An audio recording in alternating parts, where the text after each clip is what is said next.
Hello વિદ્યાર્થી મિત્રો, સંકલન ચેપ્ટરમાં આગળ વધતા પહેલાં થોડાક ત્રિકોણમિતિના સૂત્રની જરૂર છે.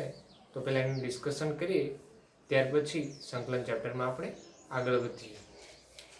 તો આ તમને આવડે જ છે, પણ તો એકવાર ક્વિક થોડા સૂત્ર છે એનું રિવિઝન કરી નાખો.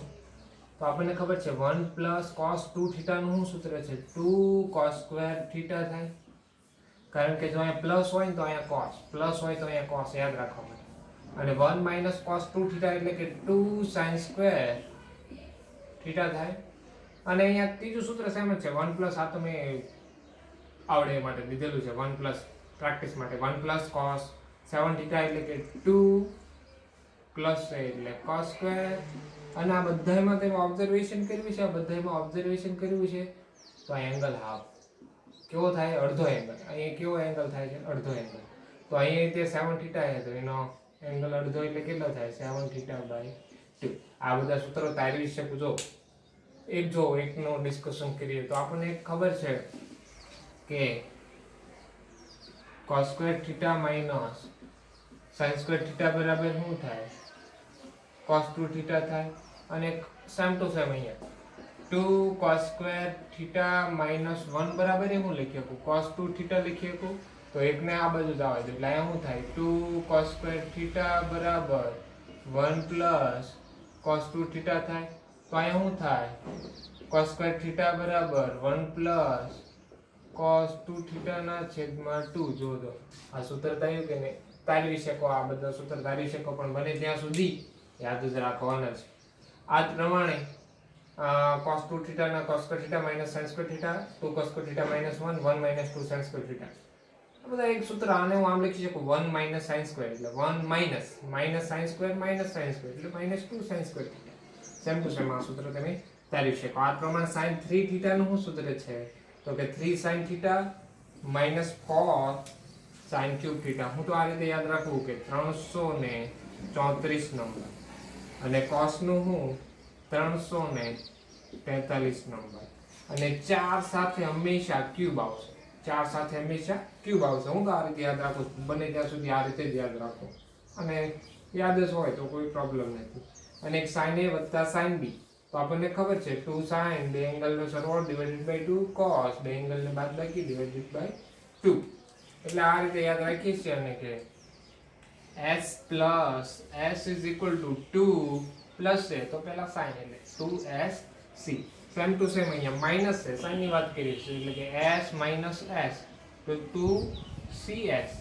એ જ પ્રમાણે cos હોય તો અહીં હું c + c 2cc અને c - c હોય તો -2s. આ રીતે યાદ રાખી શકો.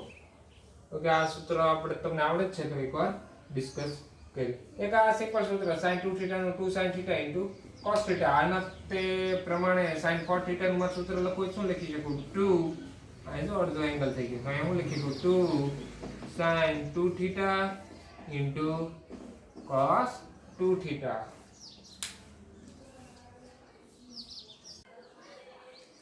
ઓકે વિદ્યાર્થીઓ, જે આપણે ત્રિકોણમિતિના સૂત્ર જોયા એને બે 7.3 ના ઘણા બધા દાખલા છે તો ગણીએ જોઈએ. તો અહીંયા ઇન્ટિગ્રેશન, પહેલો example integration sin square 2x + 5dx. તો sin સ્ક્વેર નું તો આપણી પાસે ઇન્ટિગ્રેશનમાં સૂત્ર નથી, પણ sin સ્ક્વેર ને હું સ્ક્વેર વગરના ટર્મમાં કન્વર્ટ કરી શકું. કઈ રીતે? તો આ sin સ્ક્વેર ને હું આમ લખી શકું કે 1 - cos 2 પછી જે એંગલ હોય એ એંગલ શું છે? 2x + 5 ના છેદમાં 2 dx. કયું સૂત્ર વાપર્યું? તો કે આ સૂત્ર વાપર્યું. જો 1 - cos 2 થીટા બરાબર શું થાય? 2 sin સ્ક્વેર થીટા. થાય ને આવું? તો sin સ્ક્વેર થીટા આપ્યું તો sin સ્ક્વેર થીટા આપ્યું તો આ બે ને હું અહીંયા લઈ ગયો, આ બે ને હું અહીંયા પણ લઈ જઈ શકું. તો અહીંયા આ સૂત્ર વાપરી દો. 1 ના 1, માઈનસ ના માઈનસ, cos ના cos, 2 ના 2. અને જે અહીંયા થીટા હતો, અહીંયા જે થીટા હતો ત્યાં મેં થીટા પુટ કરી દીધો. તો અહીંયા આગળ વધીએ તો અહીંયા શું થાય? સાદું બાદ દે 1 - cos એંગલમાં જોવા દો આને તો અહીંયા કેટલા થઈ જાય? 4x + 10 આખાના છેદમાં 2 dx થાય.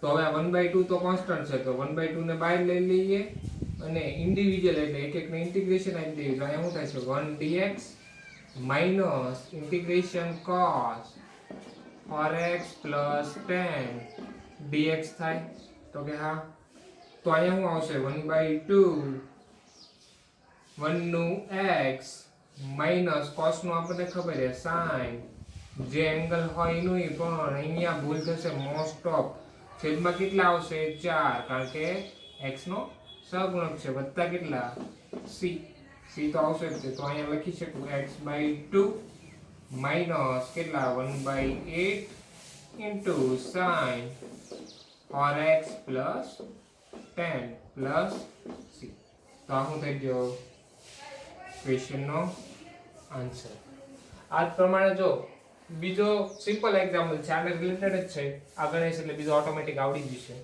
તો અહીંયા જો ઇન્ટિગ્રેશનમાં cos 2x cos 4x cos 6x dx છે તો અહીંયા જો ગુણાકારમાં અત્યારે લગી કઈ નિયમ આવ્યો નથી પણ હું અહીંયા આગળ સૂત્ર ભણાવ્યા પ્રમાણે અહીંયા 2cc નું સૂત્ર વાપરી શકું પણ 2 નથી તો 2 લાવવા માટે પહેલા શું કરવું પડશે 2 વડે ગુણી 2 વડે ભાગ નાખો એટલે અહીંયા કરીએ 2 cos 2x cos 4x cos 6x dx થાય તો અહીંયા હું સૂત્ર વાપરી શકું આને હું એમ નામ રાખું આ અત્યારે એમ નામ રાખું તો આ શું થાય 1/2 ઇન્ટિગ્રેશન 2cc નું શું સૂત્ર છે c plus c એટલે કે cos ગુણાકારમાં જે સરવાળો જોઈએ ત્યારે એંગલમાં ડિવાઇડેડ બાય 2 આવે નહીં એટલે પહેલા બેનો સરવાળો એટલે કેટલા થશે 6x થશે તો કે આ c plus c અને બેની એંગલની બાદબાકી તો અહીં કેટલા થશે 2x 4x એટલે -2x પણ cos વેવ કેવું વિધેય છે યુગ્મ વિધેય છે કાંઈ ફરક પડશે નહીં એટલે અહીંયા આવશે 2x અને અહીંયા તો શું છે cos 6x તો છે જ તે તો હવે પાછા cos 6x ને હું અંદર આવવા દઉં એટલે અહીંયા શું થાય 1/2 ઇન્ટિગ્રેશન અહીંયા શું થઈ જશે cos square 6x વત્તા cos 2x cos 6x dx થશે કારણ કે આનું ડાયરેક્ટ ઇન્ટિગ્રેશન ના કરી શકું મારે આને અંદર જ લાવવા પડે અગેન અહીંયા જો હું બેને અલગ અલગ કરી દઉં તો અહીંયા આમ થાય 1/2 ઇન્ટિગ્રેશન cos square 6x આ 1/2 તો બે સાથે ગુણશે વત્તા 1/2 integration cos 2x cos 6x dx થાય તો અહીંયા તો cos square નું સૂત્ર નથી સેમ ટુ સેમ આ પ્રમાણે કન્વર્ટ કરવું પડશે તો હવે કન્વર્ટ કરીએ તો અહીંયા શું થાય ઇન્ટિગ્રેશન અહીંયા હું લખી શકું 1 plus cos 12x લખી શકું આનો જે હોય એનો ડબલ એંગલ થઈ જાય ધ્યાન રાખવાનું અને સ્ક્વેર માંથી ડબલ એંગલ થાય ને આમાં જવું તો હાફ એંગલ થાય 1 plus cos 12x એનો મતલબ સ્ક્વેર માં જવું તો અડધો થઈ જાય અહીં કેટલા આવશે છેદમાં 2 dx આ ટર્મ અહીંયા લખું છું અહીંયા ટર્મ લખું છું વત્તા 1/2 પણ અહીંયા જો સૂત્ર અહીંયા બનાવવા માટે 2cc નું પાછું અહીંયા 2 વડે ગુણવા પડશે તો અહીંયા તે ને 2 વડે ગુણ નાખું એટલે હું સૂત્ર વાપરી શકું બીજું સ્ટેપમાં લખું મેં 2 વડે ગુણ નાખું તો અહીંયા શું થશે એ સ્ટેપ લખું એટલે 1/4 integration 2cc again c plus c એટલે કે cos બે એંગલનો સરવાળો એટલે 8x પ્લસ cos બે એંગલ બાદબાકી એટલે કેટલા 4x dx તો ઇન્ડિવિડ્યુઅલ દઈ દઉં છું ત્યાં ઇન્ડિવિડ્યુઅલ દઉં એટલે શું થાય તો અહીંયા આમ થશે પહેલા તો 1/4 ઇન્ટિગ્રેશન 1 dx વત્તા શું આવશે cos 12x dx આવડું વત્તા 1/4 ઇન્ટિગ્રેશન cos 8x વત્તા dx ઓકે ઇન્ડિવિડ્યુઅલ લઈ લો dx વત્તા cos 4x dx તો હવે જો સાદુરૂપ દઉં એટલે અહીં આવું સ્ટેપ આવશે કઈ 1/4 ના 1/4 1 નું x વત્તા cos નું થાય sin 12x ના 12x છેદમાં કેટલા 12 હાલો આનું પૂરું થઈ ગયું ઓકે વત્તા 1/4 અહીં cos 8 નું થશે sin 8x પણ છેદમાં કેટલા તો કે 8, કારણ કે x નો સહગુણક છે. આગળ આવી ગયું બધું આપણે. સેમ ટુ સેમ અહીંયા શું આવશે? sin 4x ના છેદમાં x નો સહગુણક 4 વત્તા c. તો આ સહગુણકને હું અંદર આવવા દઉં તો છેલ્લે આવું સ્ટેપ આવે કે x/4 વત્તા 12 ચોક ને 48 એટલે કે 1/48 sin 12x plus 8 4 32 sin 8x વત્તા 4 4 16 sin 4x plus c. તો આવું થઈ ગયું ક્વેશ્ચનનો આન્સર. ઓકે વિદ્યાર્થીઓ, એક્ઝામ્પલ નંબર 4 જોઈએ. જો integration sin cube 2x + 1 dx પ્રકારનું ફોર્મ છે. તો sin ક્યુબ નું સૂત્ર નથી, પણ sin ક્યુબ ક્યાં આવ્યું? તો હમણાં આપણે ત્રિકોણમિતિના સૂત્ર જોયા તો એમાં કંઈક sin ક્યુબ આવ્યું હતું. તો કે હા, ક્યાં આવ્યું હતું? તો કે sin 3θ બરાબર 3 sin θ minus 4 sin ક્યુબ θ આવ્યું હતું. તો જો હવે આને હું સબ્જેક્ટ બનાવું એટલે કરતા બનાવું તો 3θ નું મને ઇન્ટિગ્રેશન ખબર છે, θ નું ઇન્ટિગ્રેશન ખબર છે. તો હું sin ક્યુબ θ ને અહીંથી સબ્જેક્ટ બનાવું છું, એટલે કે આમ કહેવા માંગુ છું. આને આ સાઈડ લાવું એટલે શું થઈ જાય? sin ક્યુબ θ બરાબર 3 sin θ. આને ઓલી સાઈડ જાય એટલે કેટલા થઈ જાય?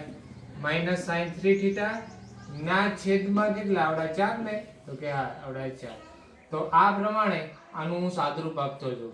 તો અહીંયા હું થશે જો ઇન્ટિગ્રેશન sin ક્યુબ, પહેલા તો અહીં θ અહીંયા શું થઈ ગયો? 2x + 1 થઈ ગયો. તો કે 3 sin, અહીંયા θ તો મારો શું છે? 2x + 1 minus sin, એંગલ જોઈ 3 વડે ગુણી દીશે, એંગલ જોઈ 3 વડે ગુણી દીશે એટલે 3 દુ ને 6 વત્તા 3 અને છેદમાં કેટલા આવશે? 4 dx આવશે આખું. તો આગલું સ્ટેપ 4 તો કોમન છે, તો 4 કાઢ નાખું બહાર આપણે 1/4.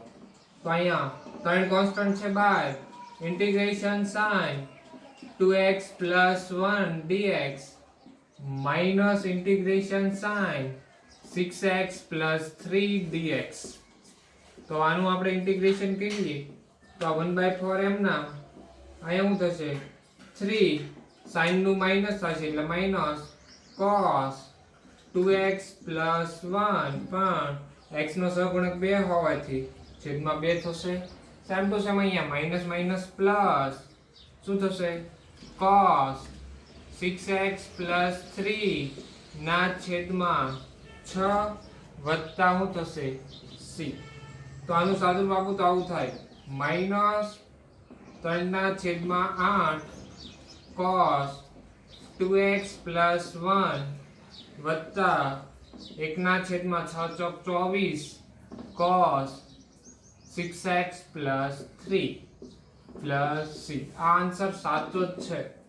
અને જો ટેક્સ્ટ બુક પ્રમાણે તમારે જો આન્સર લાવવો હોય તો હજી આને cos 3θ પ્રમાણે એને કન્વર્ટ કરે. આ આન્સર સાચો જ છે, કારણ કે આપણને થોડી ખબર છે ટેક્સ્ટ બુકમાં કયો આન્સર છે. આપણે ગણતા હોય ત્યારે આપણે કયો આન્સર લાવવાનો, એટલે આન્સર કાંઈ ખોટો ગોતી પડે નહીં. પણ ટેક્સ્ટ બુક પ્રમાણે આન્સર લાવવા માટે અહીંયા જો cos 3θ પ્રમાણે અહીંયા લઉં તો અહીંયા આને આમ પણ લખી શકું કે cos, અહીંથી 3 કોમન લો એટલે કેટલા વધે? 2x પ્લસ કેટલા વધે? 1 વધે.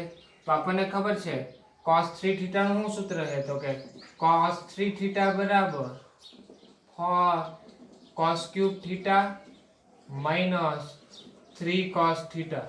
તો આને હું સબ્જેક્ટ બનાવું. કોને સબ્જેક્ટ બનાવું? cos 3θ. ઓકે, cos 3θ છે તો કે આપણે ટેન્શન છે.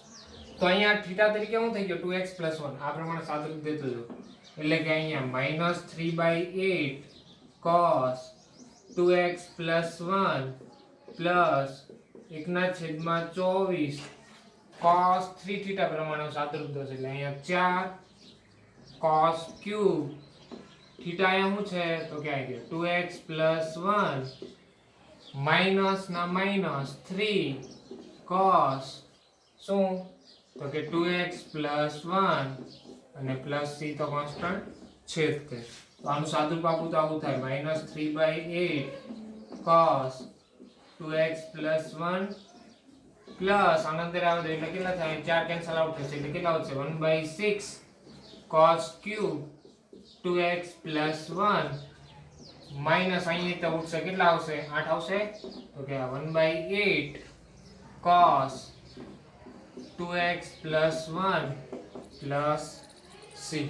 તો અહીંયા જો આ બે એંગલ હરખા છે તો આનું સાદુરૂપ આપી શકું cos cos છે તો કેટલા થશે -3/8 -1/8 કેટલા થશે -4/8 -4/8 એટલે -1/2 થશે કેટલા cos 2x plus 1 plus 1/6 cos cube 2x plus 1 plus c.